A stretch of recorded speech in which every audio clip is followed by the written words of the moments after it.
This cartel boss has managed to stay hidden for decades while this one is hiding in plain sight. Cartel bosses in 2024 have been forced to use the most clever tactics to stay alive or away from authorities. In some cases, they are the authorities. With many ruthless cartel bosses either dead or imprisoned for life, these 7 kings of the drug underworld continue to thrive. El Mencho.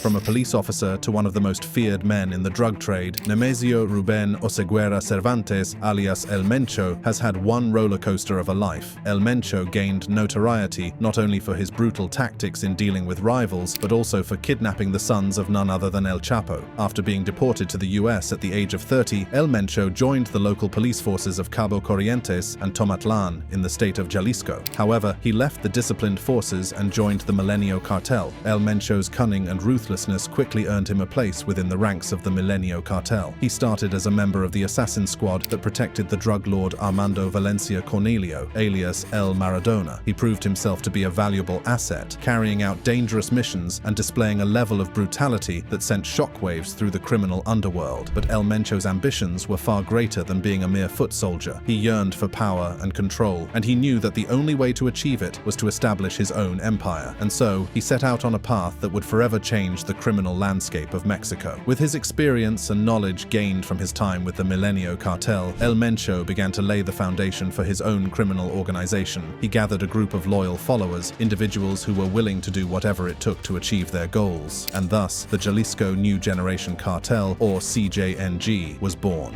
El Mencho's vision was clear: to create a criminal empire that would surpass all others. He knew that in order to achieve this, he would have to be more aggressive and ruthless than his rivals. El Mencho's leadership style has been marked by a level of brutality that was unheard of. He is not afraid to shed blood, eliminating anyone who stands in his way. His acts of violence are so shocking that they have sent a clear message to both rival criminal groups and Mexican security forces. El Mencho is a force to be reckoned with. As the CJNG grows in power and influence, El Mencho's reputation as a formidable leader has spread like wildfire. His involvement in global drug trafficking operations, particularly in cocaine and methamphetamine, has made him a force to be reckoned with on an international scale. Today, El Mencho remains one of the most wanted individuals in both Mexico and the United States. Arrest warrants have been issued for him, and the US government has even offered a staggering $10 million reward for information leading to his capture. The hunt for El Mencho has become a top priority for law enforcement agencies on both sides of the border. One of the key challenges in capturing El Mencho lies in his ability to hide in the rural areas of Jalisco, Michoacán, Nayarit, and Colima. These regions provide him with a network of support, guarded by mercenaries with military training. They act as a shield, making it incredibly difficult for law enforcement to track him down. Another obstacle faced by authorities is the loyalty of El Mencho's followers. The CJNG has a reputation for its fierce loyalty to its leader, and this loyalty extends even in the face of intense law enforcement pressure. El Mencho's ability to inspire and command the loyalty of his followers has allowed him to maintain his position of power.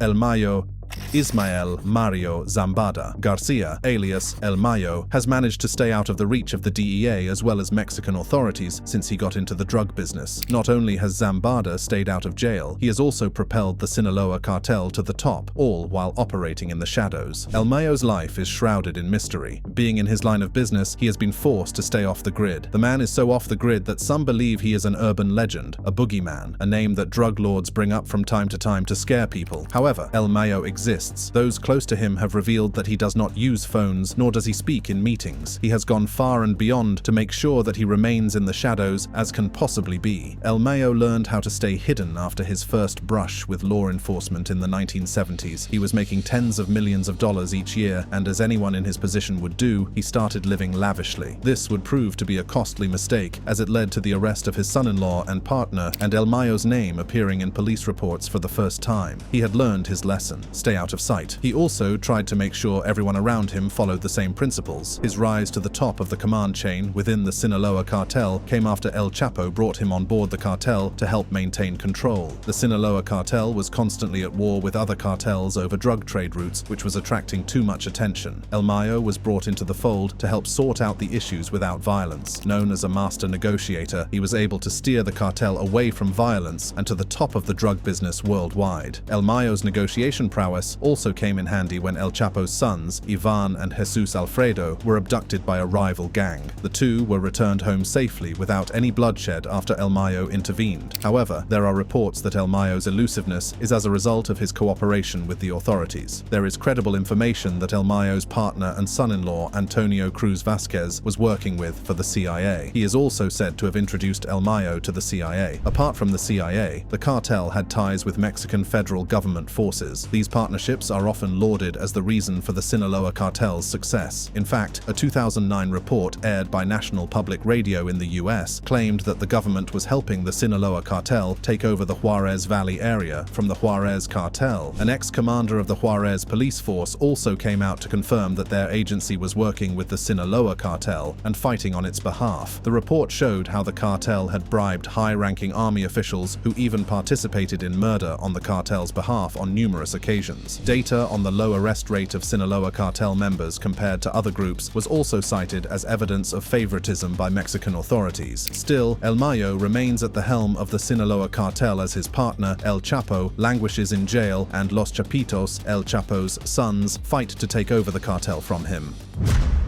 Los Chapitos. In the dark world of Mexico's most powerful criminal syndicate, the Sinaloa cartel, a new chapter began with the rise of a group known as Los Chapitos. The sons of the infamous El Chapo were not just born into the cartel, they were groomed to become its future. The early history of Los Chapitos is a tale of legacy, strategy, and the relentless pursuit of power within the cartel's ranks. The story of Los Chapitos is inseparable from the legend of their father, El Chapo, a man whose notoriety in the world of organized crime is rivaled by few. El Chapo's shadow loomed large over Mexico and beyond, and it was under this immense shadow that his sons, Joaquin Guzman Lopez, Ovidio Guzman Lopez, Ivan Archivaldo Guzman Salazar, and Jesus Alfredo Guzman Salazar, began their ascent. From a tender age, the brothers were initiated into the cartel's operations. The grooming process was thorough. Ovidio, in particular, emerged as a figure of interest early on. By the year 2012, he had already caught the attention of the U.S. Treasury Department's Office of Foreign Assets Control, which sanctioned him, marking him as a significant player within the cartel. His indictment in February 2019 further solidified his status as a key lieutenant in the Sinaloa cartel's hierarchy. The brothers' early criminal activities were as bold as they were strategic. In October 2019, the botched operation to capture Ovidio in Culiacan, the capital of Sinaloa, turned the city into a war zone. The swift and violent response from the cartel to secure Ovidio's release demonstrated not only their firepower, but also the strategic importance of Los Chapitos within the organization. Ivan and Jesus Alfredo, too, were no strangers to the limelight. Their abduction by the CJNG in 2016 from a restaurant in Puerto Vallarta, a brazen act on the CJNG's home turf, was a reminder of the volatile dynamics within cartel rivalries. Jesus Alfredo's fame peaked when he found himself on the DEA Most Wanted list, the only son of El Chapo to earn such a dubious honor. His indictment alongside his father and other cartel leaders on drug trafficking charges in 2015 further cemented his role in the cartel's international operations. The least known of the brothers, Joaquin, maintained a lower profile, yet his indictment alongside Ovidio for trafficking cocaine revealed his significant involvement in the cartel's activities. The absence of their father following his final arrest in 2016 and subsequent extradition to the United States left a power vacuum within the Sinaloa cartel. Los Chapitos, feeling entitled to the empire their father had built, found themselves at odds with El Mayo and their uncle, Aureliano Guzman Loera, alias El Guano, in a struggle for control. As the Chapitos' power grew, so did the attention from U.S. authorities. By the end of 2021, the U.S. State Department had announced a staggering $20 million reward for information leading to the capture of the four sons. Despite the pressure, Los Chapitos only intensified their efforts to exert dominance over the cartel. In February 2022, armed men loyal to the Chapitos laid siege on the municipality of Caborca near the U.S.-Mexico border, showcasing their firepower and control over key trafficking corridors. The arrest of Ovidio in January 2023 in Culiacan marked another key moment for Los Chapitos. The violent aftermath of his arrest, which included blockades, shootouts with police and army troops, and the downing of a military helicopter, once again demonstrated the cartel's capacity for rapid and forceful response. Ovidio's extradition to the United States in September 2023 to face trial on multiple counts related to controlled substance trafficking, arms trafficking, money laundering, and continuing a criminal enterprise was a significant blow blow to the Chapitos. Yet, the full impact of this event on the Sinaloa cartel's internal dynamics and the Chapitos' hold on power remains to be seen. Ovidio's arrest means that the other three sons are the current Los Chapitos bosses. Juan Pablo Ledesma. Known as the alleged mastermind behind the infamous Juarez cartel, Ledesma's rise to the apex of criminal power is a tale shrouded in violence and betrayal. As the reputed leader of La Línea, the cartel's armed wing, he commands a legion of loyal followers, carrying out operations that have left authorities desperate for his capture. Today, he remains a ghost, a fugitive from justice, with a price on his head that speaks volumes of his significance in the underworld. Born on December 28, 1987, in the bustling border city of Ciudad Juarez, Chihuahua, Mexico, Juan Pablo Ledesma's early life was set against a backdrop of economic disparity and the growing influence of narcotics trafficking. Ciudad Juarez, a city infamous for its high crime rates and as a hotbed for drug cartel activity, would play a pivotal role in shaping the destiny of young Ledesma. The Juarez cartel, a dominant force in the region, had its roots deeply embedded in the city's social fabric. It was this organization that would eventually become Ledesma's proving ground. The cartel, known for its violent enforcement arm, La Línea, was at the forefront of the drug war, battling rival cartels for control of the lucrative drug trafficking routes that crossed into the United States. As Ledesma came of age, the Juarez cartel was undergoing significant transformations. The relentless pressure from law enforcement and rival cartels was creating a vacuum of power, one that required a new breed of leadership to fill. It was within this chaos that Ledesma's ambition and strategic mind found their calling. He began to cultivate a network of contacts, aligning himself with key figures within La Línea and demonstrating a keen understanding of the cartel's operations. The exact details of Ledesma's rise to power are shrouded in the secret nature of cartel operations. However, it is clear that his leadership style was instrumental in consolidating power and expanding the cartel's influence. Under his guidance, La Línea became more than just an enforcement arm. It became the embodiment of the cartel's might, a symbol of unyielding control over their territories. Yet, with power came enemies. One of his fiercest enemies is El Chapo. According to sources, El Chapo hated Ledesma so much that he put a 15 million pesos bounty on his head. Turns out, Ledesma caused the alliance between the Sinaloa cartel and the Juarez cartel to fracture. Apart from that, it's rumored that he orchestrated the death of El Chapo's brother, Arturo Guzman Loera, who was killed in jail. With top-ranking Juarez cartel members in jail, Ledesma is heading the cartel. Enedina Arellano Felix.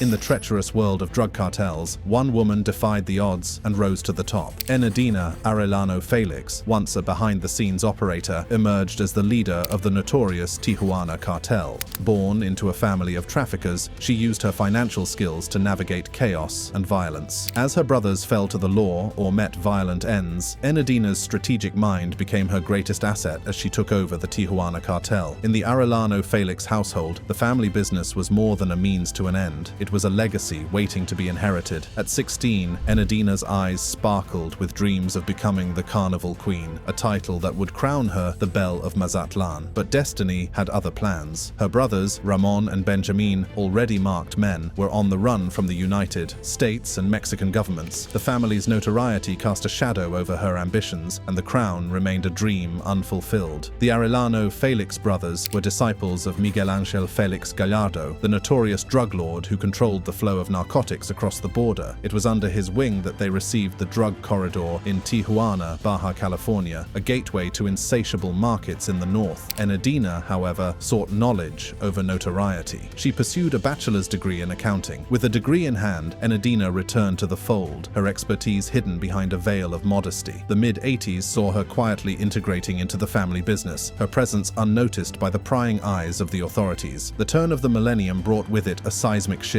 Jesus Labra Aviles, known as El Chuy, the financial mastermind of the Tijuana cartel, was captured. A void was left in his wake, and Enedina was poised to fill it. While her brothers, Benjamin, Carlos, Eduardo, Francisco Javier, Francisco Rafael, and Ramon, basked in the notoriety of their empire, Enedina operated in the shadows. With the capture of Benjamin Arellano Felix in 2002, the once impenetrable fortress of the cartel began to show cracks. One by one, the brothers who had built an empire on ruthless lawlessness and fear found themselves behind bars. Their absence created a power vacuum that threatened to engulf the organization in chaos. But in the chaos, Enedina Arellano Felix emerged as the unlikely heir to the throne. With most of her brothers either incarcerated or deceased, she was the last pillar standing in the crumbling dynasty. Enedina's approach to leadership was a departure from the cartel's history of bloodshed. She brought a business-like vision to the table, steering the organization away from the violent practices that had defined it under her brother's rule. The new leader of the Tijuana cartel began forging alliances with other criminal organizations, a stark contrast to her brother's preference for violent confrontations. Her strategic mind set about securing the cartel's future through calculated partnerships and shrewd negotiations. As the Mexican government intensifies its crackdown on the cartel, Enedina's leadership has been put to the test. She skillfully kept the Tijuana cartel from falling apart under pressure. Her expertise in money laundering and financial administration has become the lifeblood of the cartel's survival. Chiquito Malo. In the heart of Colombia's criminal landscape, a new kingpin has emerged, casting a long shadow over the nation's underworld. Known by the moniker Chiquito Malo, this enigmatic figure has ascended to the apex of power, becoming the AGC's leader. The AGC, also recognized as the Urabeños or the Gulf Clan, is notorious for its iron grip on various illicit trades. Chiquito Malo's rise followed the dramatic downfall of the infamous Otoniel, marking a seismic shift in the balance of power. In the scorching heat of San Pedro de Urabá, a small municipality nestled in the Antioquia department of northern Colombia, a child was born who would grow to become a formidable figure in the world of organized crime. This child, Urbanis de Jesus Avila Villadiego, would later be feared and known by the alias Chiquito Malo. His journey into the pit of criminality began within the ranks of the United Self-Defense Forces of Colombia, the AUC, a paramilitary organization with a notorious reputation for violence and control. As a member of the Bananero bloc, Chiquito Malo cut his teeth in the harsh realities of paramilitary life, learning the ropes of illicit activities in the Urabá region, a hotbed for drug trafficking due to its strategic location. His ruthlessness and strategic acumen did not go unnoticed, and when the AUC demobilized in November 2004, Chiquito Malo, rather than laying down arms, chose a path that would lead him deeper into the shadows. The AGC, born from the remnants of the AUC, became Chiquito Malo's new home. Here, he quickly ascended through the ranks, leveraging his intimate knowledge of the Urabá region to control the drug trafficking routes through the Gulf of Urabá. His influence grew, and by 2015, the United States had formally accused him of being one of the main leaders of the drug trafficking structure, a testament to his power within the organization. Despite intense persecution by Colombian authorities, Chiquito Malo's cunning allowed him to evade capture, surviving a raid that claimed the lives of 3 of his security team and resulted in the capture of 4 more. His ability to slip through the net of law enforcement only added to his mystique and power. In February 2021, the death of Nelson Hurtado Simanca, alias Marihuano, the second in command of the Urabeños, propelled Chiquito Malo to become the right-hand man of the then leader, Otoniel. This position of trust placed him at the very heart of the AGC's operations, a stone's throw away from the pinnacle of power he was soon to reach. The tides of fate turned swiftly within the AGC when, in October 2021, the Colombian authorities captured Dairo Antonio Usuga, known infamously as Otoniel. His arrest sent shockwaves through the ranks of the Urabeños, leaving a power vacuum at the top of one of Colombia's most feared criminal syndicates. It was Chiquito Malo, Otoniel's trusted lieutenant, who stepped into the breach, seizing the reins of power with both hands. Chiquito Malo's ascension to the leadership of the AGC was not without its trials. He inherited an organization in turmoil, grappling with the relentless pursuit by law enforcement, internal fractures, and the constant threat posed by rival factions. Yet, with a blend of ruthlessness and strategic savvy, Chiquito Malo began to consolidate his grip on the AGC's sprawling empire. One of his first acts as leader was to quell the seeds of rebellion within. The AGC, under his command, was a tight ship, and any hint of dissent was met with decisive action. This was exemplified by the fate of Wilmer Antonio Giraldo Quiroz, alias Siopas, a high-ranking member who harbored ambitions to carve out his own fiefdom within the organization. In early 2023, Siopas was found dead, a stark message to any who might challenge Chiquito Malo's supremacy. Beyond the internal power struggles, years, Chiquito Malo faced a complex web of alliances and rivalries. The AGC's long-standing association with the Sinaloa cartel continued to bolster its drug trafficking endeavors, while connections with European mafias, such as the Ndrangheta and Balkan groups, expanded its global reach. Domestically, the AGC found itself locked in a bitter conflict with the National Liberation Army, the ELN, over lucrative drug trafficking and illegal mining territories, particularly in the departments of Choco and Norte de Santander. Under Chiquito Malo's leadership, the AGC's criminal activities have flourished. The organization's tentacles now stretch into illegal mining, extortion, contraband, and migrant smuggling, generating vast profits that further cements its position in Colombia's underworld. Diosdado Cabello.